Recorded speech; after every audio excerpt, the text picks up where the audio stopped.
All right, ladies and gentlemen, what is going on? Welcome back. This is game number 2 here between Underdark and RiSK. Quick little recap of last game before we get started. Though we're going to mention that Underdark here is in the upper left-hand spawn location, our teal Protoss player, and then our yellow Protoss player RiSK in the far right spawn location, the 3 o'clock, as our yellow Protoss player. So yes, this is game number 2 here in our mirror matchup series between Underdark and RiSK. Quick little recap of last game. We ended up seeing Underdark win. Now, what happened? A little recap of events. We saw Underdark start out by going Stalker heavy, trying to get a little map control. Now, RiSK opened up with a 4-gate. He had a great opportunity to push right into Underdark's base. Unfortunately, he decided to pull back with the Stalker force that he did have. This bought Underdark just enough time to get his sentries in play, and with those in play, he was able to keep, with the threat of force fields, keep RiSK out of his base. And then we saw RiSK stay on one base. He moved his way up into 4-gate and a Robo, plus a Twilight Council for Blink Stalkers. And he was once more in a position to do a bit of damage as Underdark actually decided to get an expansion. But as he pushed out, he got caught out of position, lost 3 Stalkers. And that may not sound like a lot, but that early game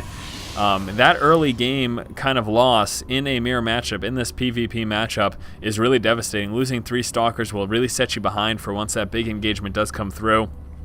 And that's exactly what happened. After using force fields and cutting RiSK's army in half, Underdark just continued to push. He realized, okay, I've got a 3-stalker lead. Let me just push and see what more damage I can do. And RiSK at that point was just too far behind. He got his Immortals target fire down, and that was it. So there you go, quick little recap of game 1. But we are here on game number 2. Now again, everything's looking pretty much equal right now in terms of their early game opening builds. So once more, we will have to see what that follow-up is. It's really after that Cybernex core that we're going to start to see any possible deviations from either player. The notable exception, Underdark slightly ahead in terms of the Cybernex core timing, but that's about it. If we take a look here at the probe count, yeah, they're both about the same. So just it looks like RiSK is just slightly behind right now, but not the biggest of deals, really. It's only by a couple of seconds there. Nothing too awful. So yeah, that is it. We got a Zealot coming out for both players, and yeah, pretty interesting turn of events last game. It honestly came down to the fact, well, the decision making of RiSK to continue to stay on one base and tech up so hard, and the fact that, you know, for one, we saw Underdark stop that 4-gate from getting into his base. That alone is victory right there. But the fact that he also caught RiSK units out of position was pretty huge. And again, I'll be interested to see how this game plays out. All right, so got one stock coming out for both players. We got Chrono Boost going down on the Cybernex core over here for RiSK. And still looks like we might be seeing the same turn of events here, as we're seeing RiSK Chrono Boost at Cybernex core. However, we're seeing the Chrono Boost over here for Underdark stick on that gateway so they can get those Stalkers out early on. So we may very well be seeing another 4-gate here from RiSK and another Stalker heavy opening from Underdark. Obviously, this worked for Underdark last game.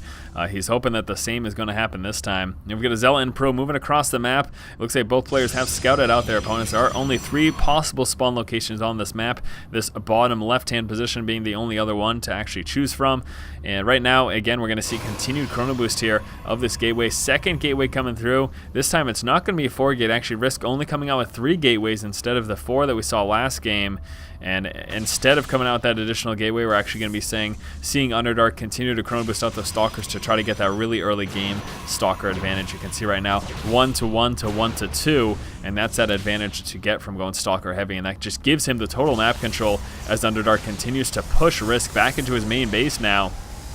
And never mind, here comes that 4th gateway is coming through now as RiSK decides to actually get a 4th, although that 4th one is going to be a little bit late, and he'll be relying right now just on those 3, as he does have a Zealot in his main base trying to do some damage. Probes forced to stop mining here. This is terrible for RiSK, as he has got so many probes off the line right now. We'll finally be able to chase these Stalkers out of his base, but again, you can see what going Stalker heavy does in this PvP matchup, allowing Underdark to push all the way into the main of RiSK, and RiSK now coming out with that sentry to stop any future aggression.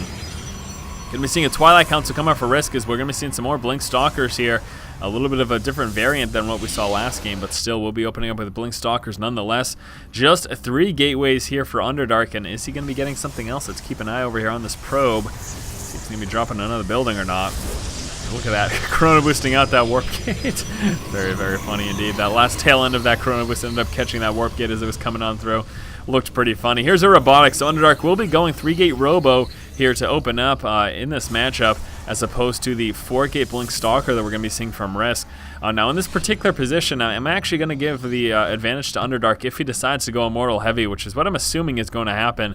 With those Immortals, he can really lay waste to the Stalker Heavy army that his opponent RiSK is inevitably going to have. I mean, he's getting this Blinked Research, so clearly he will be going Stalker Heavy. And with a fair account of Immortals, you can really do a lot of damage to that Stalker force. Now we're going to see RiSK try to push out right now as his Blink Stalker research is coming on through. However, the Stalker Heavy force here of Underdark is able to push this back, and RiSK at the moment just does not have enough. Now if he gets another Warp in, he should be okay. Oh, killing off the Sentry! That is a problem right now. He's going to be forced to warp in another one, and he didn't really want that. He would have preferred to warp in more Stalkers, but forced to warp in that Sentry to build a force field just in case Underdark continues up this aggression. But right now, Underdark is just pinning RiSK inside of his base. Get a couple more pylons coming out, still more Chrono Boost action coming out on that Blink Research, but still, I mean, yeah, he's got Blink Stalkers coming out, but he's only got 3 Stalkers in play right now. He's in a pretty terrible position at the moment. Now we're also seeing, very interesting, a Stargate over here from Underdark. Underdark deciding to go with some Stargate play. He's also coming out with those Immortals. We have that Proxy Pylon placed down right over there. Some more warp-ins here coming out for RiSK. Blink Research now finished. That's going to make RiSK a little more confident to actually push out. And unfortunately for Underdark, it looks like he will be actually forced to retreat here. And as a result, we'll be losing this pylon. Going to turn to engage, though, as he's feeling a little confident with that Guardian Shield. Here comes the Observer. Really nothing that RiSK can do about this because he's got 0 cloak detection. So this is at least going to confirm Underdark right now that Blink Stalkers are in play. And there we go, Blink Stalkers in hot pursuit right now. They'll actually be trying to chase down that Sentry, and I think that they should be able to get it without much of an issue. There it is, blinking forward, grabbing that Sentry, and then forcing Underdark back into his base. We're going to see 2 more Sentries get warped in here. And the major problem here for RiSK, though, is that he does not have Vision of the High Ground, and he does not have the Robo. He's coming out with that right now, but it's going to be a while until he gets an Observer in play. And yes, the Stalker Vision is denied. This is just going to buy Underdark more and more time to get out some more Immortals, and I think he should really be all set. I do not know that RiSK is going to be able to make it in. As long as Underdark stays on top of warping in, of dropping those force fields, he should be all set. Oh no, getting a little bit of vision and then pulling back as he realizes all those Immortals are a little bit scary for him. A couple Zealots in the front there as well, pushing back this Blink Stalker force. We got a pylon over here, but it does look like the bulk of the force here for RiSK is going to be pushed back all the way to his main base. So again, just a little bit of a back and forth here between these 2 players. We also have the charge upgrade coming out here for RiSK. So again, sticking on that 1 base play, he's just going to be coming out with as much as he can. Nothing coming out of that Stargate yet. We're just seeing more and more Immortals as Underdark realizes he is up against Blink Stalkers. He's not really seeing much of a use to come out with any Void Rays, deciding instead to just go Immortal Heavy and spend his resources on that, as that will do very well against those Stalkers. But again, we're going to see actually not as many Blink Stalkers as we would expect, and more Zealots getting warped in, as he does also have this charge upgrade coming out. And with Vision of the High Ground, Underdark able to target fire down that pylon and actually sneak a probe into the main. Stalkers blinking forward, trying to get a few free pop shots, but nice force field placement saves the Sentry there for Underdark. And there we go, finally with an Observer in play, RiSK is able to see that and combat the Observer, stop him from gaining Vision of the High Ground. So right now RiSK does have that tech advantage, but still, even with that said, there's just more and more Immortals coming out here for Underdark. What is he sitting at right now? Sitting at a total of 4 Immortals, and that is something that RiSK just does not have. Blinking down. Unfortunately, though, that may have not been the best decision, as he is going to get... Oh, no! What is he doing? Back in the corner. Okay, he's got Vision of the High Ground, blinking to the top. I completely forgot about that. I thought he stuck himself in a corner, but he did have Vision of the High Ground. With this many Immortals, though, I'm really concerned right now for RiSK. Now, he does have that charge upgrade, so it's really going to come down to the engagement. If he can manage to get a kind of a full surround with those Zealots, he could actually do a lot of damage. Charge is finished.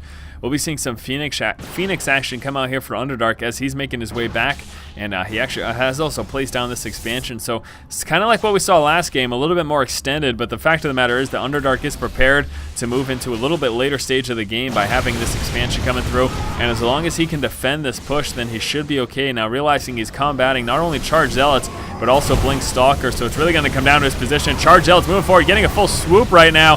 We're actually going to see, oh, there we go, nice Graviton beams there from those Phoenixes. Zealots moving forward, doing as much damage as they can. Immortals will be trying to target fire down those Stalkers, and they're unfortunately actually engaging a few of those Zealots. That's not exactly what they want to do, but it does look like Underdark has prevailed.